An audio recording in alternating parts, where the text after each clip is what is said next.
All right, let's continue our conversation on markets with Mr. Tulsian, who's back with us, and joining us is Vikas Khemani of Edelweiss Capital. Vikas, good afternoon to you. Let me start by asking you whether you think most of the selling in anticipation of the RBI policy as well as a potential taper announcement by the Fed has already been done, or do you think that next week even 6,000 on the Nifty could be at risk? I think, right now we don't have any specific positive trigger left in the market in a shorter term.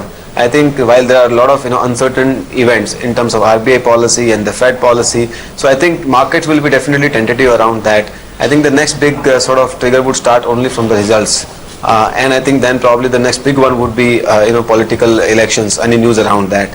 So I think from here to, I think, political elections, I mean, in central elections, I think markets would remain in this kind of situation only because I think, and QE, we think that QE taper might not happen around now, but maybe it will come back in, those concerns will start coming back in February or March, as in when that happens. So I think this threat would sort of continue to remain, and I think inflation, according to us, is unlikely to come down even in January, February. So I think are you expecting stagnant markets, Vikas, or are you expecting lower lows, so to speak? I mean, I wouldn't say that there would be significant correction from the market. Probably it will be more like a time correction and kind of a sideways correction. So I would say if I were to sort of broadly put a range, maybe 5,800 to 6,000, 6,100 kind of range, market can move in between this range, depending on how the liquidity situation pans out and depending on what kind of news flow comes. But market will not take a decisive trend. I think because I think there are obvious some event risk and in terms of global event like QE taper, and also there are political event where the positive momentum is building. So I think till the time these big events are out, I don't think markets will take a decisive trend. Mr. Tulsian, would you be bottom fishing at all at this point in time, or do you think the bottom is still somewhere from here? See, maybe for this series I'm taking it at 6,000 because I don't think that expiry should really happen below 6,000 considering the option play, the amount of option play which we are seeing. It's difficult to take a call on Bank Nifty because I have my doubts whether it will sustain even the 11,000 also or not. So it may have some rub-off effect on the Nifty, but as of now take 6,000 it should hold for December series. Well, just one technical factor, Senthil, I wanted to point out. ICICI Bank, of course, is leading the decline again, and at 3 o'clock has fallen again. Yesterday we mentioned 5 Nifty stocks breaking their 50-day moving average, the near-term moving average. Today 15 Nifty stocks have actually broken that. So that's not looking good for short-term technicals of the market. Okay, on that piece of slightly jittery, spooky news, we'll come back after a very, very short break. Stay right there.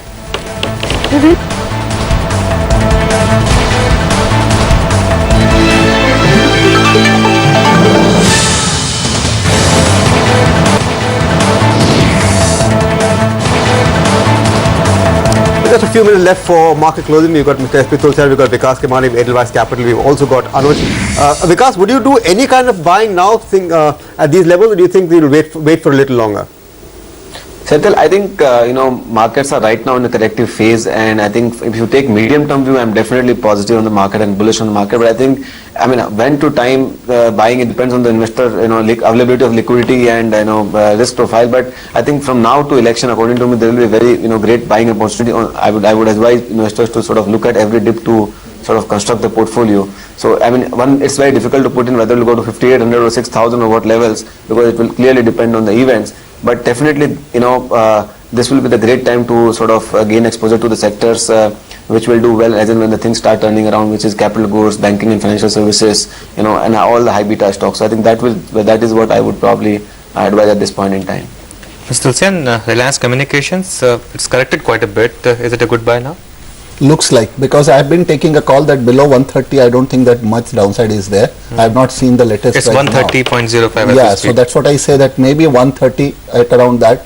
If you have the 45 days view, I think you can get to see a price of 148 to 150. Because what's your call on telecom? Today we had an upgrade on Bharti.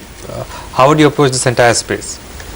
Telecom as a sector, we've been very positive for quite some time, and we continue to remain positive. I think the regulatory uncertainty is over. I think market is consolidated, and I think all the telecom players are in a better position today. They are doing cost management better. I think the incremental delta can come from a better improvement in realization and better cost management, and I think that will keep driving the growth. And I think data growth also would be another big vector of growth going forward. So I think, and stocks are not very expensive at this point in time. So we do like, Bharti and idea in the space, and we do think, telecom as a sector would do well, from 12 to 18 months perspective.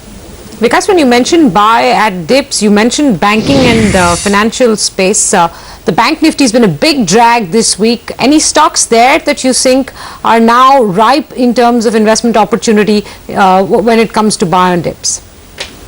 See, if you look at from a longer term perspective, we do think that banks like ICICI Bank, IndusInd Bank, ING Vaishya Bank, all of them are very well set up and very rightly poised for the capturing the growth as and when the economic growth returns. And I think the risk reward from the valuation perspective, I think, is in favor of investing. So I would say pretty much our favoring is more like on private sector banks, and I think we think all the private sector bank, if the economic growth starts improving, can grow 18 to 20% annually on the profitability side, and I think that will also drive the returns and the valuation re-rating of all these stocks.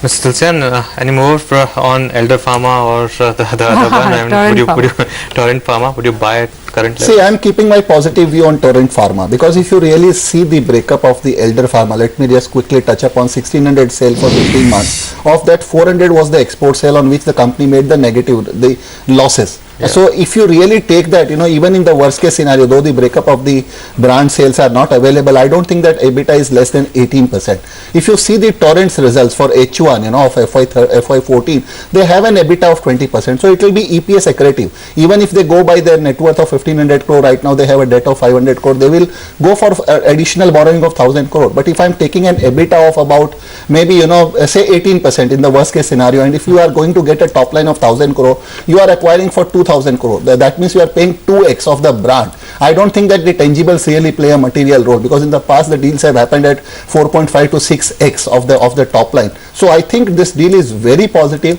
Come on the Elder, they will be having a residual cash balance of about 350 to 400 crore. That translates into per share value per share of, if you really knock off about 200 rupees per share. They have a good infrastructure.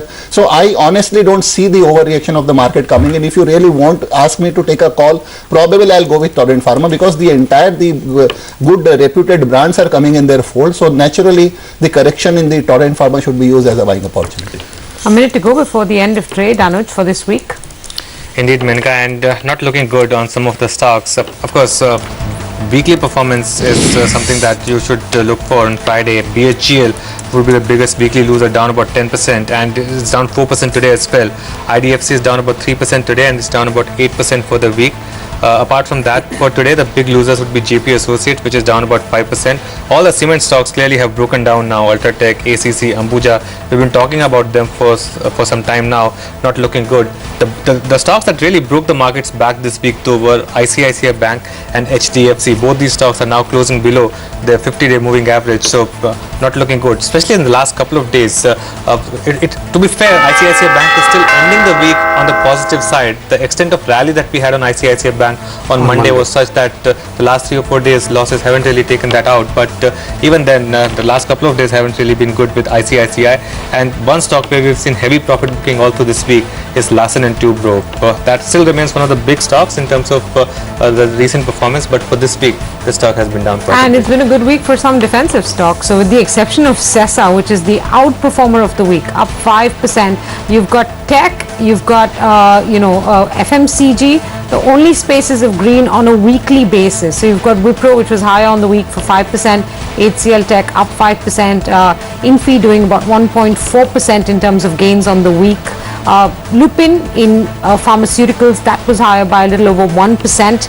And I think on the week, the only positive bank or financial stock in that sense was HDFC Bank, which has still managed to close the week with slim gains. TCS also higher for the week along with the other tech stocks.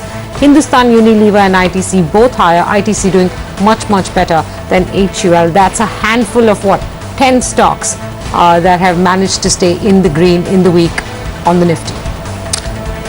So all of the post-election gains are now being given away, both by the rupee and the stock markets. Both by rupee and the stock market, and now the zone to work is 6130 to 6160. 6160, if 6160 is broken, then even the rally that we had post-exit poll numbers, we had a gap up after exit poll also. Right. That will also be taken away if we actually take that. And then 6130 would be the 50-day moving average for the Nifty. So that really is the zone now for the Nifty to work with. Okay. Are you sure that 6,000 is not a level that will get tested next week? Are we Anything- clear? No, I'm saying Yeah. broadly speaking, based on the indicators that I you're think seeing. as of now, smart money is betting on that 6,000 will not be breached, at least in this Okay, series. that's what I meant to ask, Yeah, yeah. so that's what the smart money is banking on right now. Even if you look at the put build up and the kind of So build up, even that if it's you a see- double whammy, even if it's a it is double an whammy- interest rate hike in India, even if it is the beginning of a taper in the US coming together on a given day, No, if a 6,000 taper are is likely to get officially tested. announced, then I think some traders will have to rework the 6,000 number. If it's officially announced and if they actually start with the taper in this month itself, then of course it could be different ball game altogether. But as of now, traders are working with 6,000 bottom. Mr. Tulsian, you also say that 6,000 will hold for the December series at least. If there's a taper, do you think that will it'll change Then I things? think one has to really, again, it all depends on the quantum also, and I don't think that I agree with Anuj that I don't think that 6,000 can really be held on in that case, because as such, the December was giving all these scares, and if Yeah. you have the twin So effect I of- think that's what Anuj is saying as well, because if the taper comes, we could see 6,000. no, then being the tested. 6,000 will get breached on the lower side, yeah. Okay. Because let me just come to Tata Motors, because that's a share that saw some buying today, clearly because clearly looking attractive after the fall it's taken. What's your view on Tata Motors? I think we've been positive on the stock for some time, and I think there was recent disappointment in terms of the higher capex number, and that's where markets had reacted to. But I think given the current momentum, I think we continue to remain at this point in time positive on the stock. I think GLR numbers have been doing well, and I think while the stock has become expensive and we are still sort of in the process of reviewing our recommendation on that, but so far we've been positive, and I think still from a business side probably momentum can continue for some more time. So correction we have seen is a reaction to the news flow, and secondly I think overall market sentiment. But we do think that it will hold on for some time and some money to be made out here from in the next 2 to 3 quarters. Because your view on mid caps, we've been mostly talking large cap stocks. Given this dismal outlook that everybody's been discussing, at least for the next week, your view on mid caps and any interesting opportunities there in that space that you see? I don't know what view I can give from a next week perspective, but I think the way I look at it, if the markets are overall correcting, definitely you might see a correction in the mid caps as well. But I do believe that mid caps are right now by and large as a basket trading very cheap, and I think and my view overall on the market is very positive from a medium term to long term perspective, and in that case I think if mid caps are very attractive opportunity at this point in time in space, in IT space, in manufacturing space where stocks are trading at less than 1 time book. Many stocks with 15 to 20% ROE, good dividend payout, they are available, deep values available in the mid cap space. So any correction according to me should be used as an opportunity to sort of buy and build a basket of mid cap stocks, which I do believe that in 12 to 18 months time can give you pretty much 2 to 3 baggers. I mean, there are huge amount of value lying sitting at this point in time in mid cap. And For instance, some one has to names, identify. Vikas, that you can share with us? Generally, I sort of stay away from commenting on the names sort of on a specific mid-cap names because there might be some compliance issue on that. But I can say in the manufacturing space, there are many stocks which are trading at less than 1 book. In the IT space, again, the stocks are available at 8-10 times multiples. There, I think still there is a lot of opportunity according to me. In chemicals, in export-oriented stories like textiles, in auto component space, in these spaces, I think there are lots of ideas at this point in time which are looking very attractive, and especially given the rupee where it is and is likely to remain in this range, I think the export-oriented industries are getting a lot more positive momentum, and that is making a lot of businesses much more attractive and viable. So I across these spaces, I think one has to look at ideas, and these sectors have been ignored by the markets for long time. Hence, they have been cheap, and I think business momentum is building. So, combination of these two factors make them very attractive from medium term to long term. So just to sum that up for our viewers, you're saying manufacturing where you have lots of companies trading just at book, 1 time book. IT where you got some mid cap trading at maybe 8 to 10 times. Textiles and auto components. That would be your choice of mid caps. Yeah. Anuj? Yeah, Mr. Tulsian, just wanted one word on Sesa Sterlite. Would you read anything more than just short covering in this 5% move this week?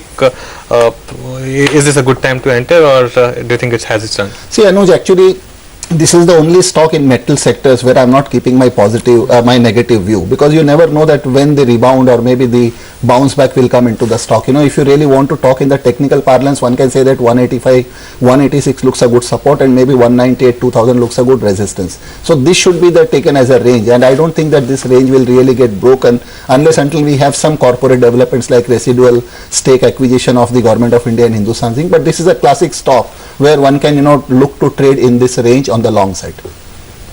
Because would you have an opinion on the Elder Pharma Torrent deal? Do you look at that at all? Sorry, no, we haven't looked at it. We don't cover Elder Pharma, and I think Torrent also we don't cover. So I mean, I don't have, honestly speaking, a qualified view at this point in time. Okay, but two other pharma shares that are buzzing. I think today you got Aurobindo Pharma doing very well. If you can pull that up, done well today. And Apparently Kapak Pharma. And Kapak Pharma. Kapak Pharma and GSK Pharma, both those shares are also up. You got a call on them, Sultan? See, GSK Pharma, actually they broke this strike. The traders were boycotting. They were not lifting their products, you know, and that has happened maybe from last week of November. That is from 23rd, 24th November, which company has intimated. So I think that's a very big positive. And as such, if you really see earlier, we had the news of that probably the parent will increase their stake in Glaxo Pharma, because on the lines of the GSK consumer, which they have done it, you know. So that trigger was also pending. But I think the traders have started buying the products of the company is a big trigger. So that can take the price to 27.50 or. Okay, when you mean traders, you mean the medical traders? Medical, the whole trader or the, you know, the community or the association or the industry were not lifting and that has happened from 23rd November. Okay. So that's a news. Yeah. Well, that's it. Thank you so much, Sultan. Thank you, Vikas, for joining us. Anush, thank you. Menaka, what do you have coming up? All right, after shelving their disinvestment plans, Coal India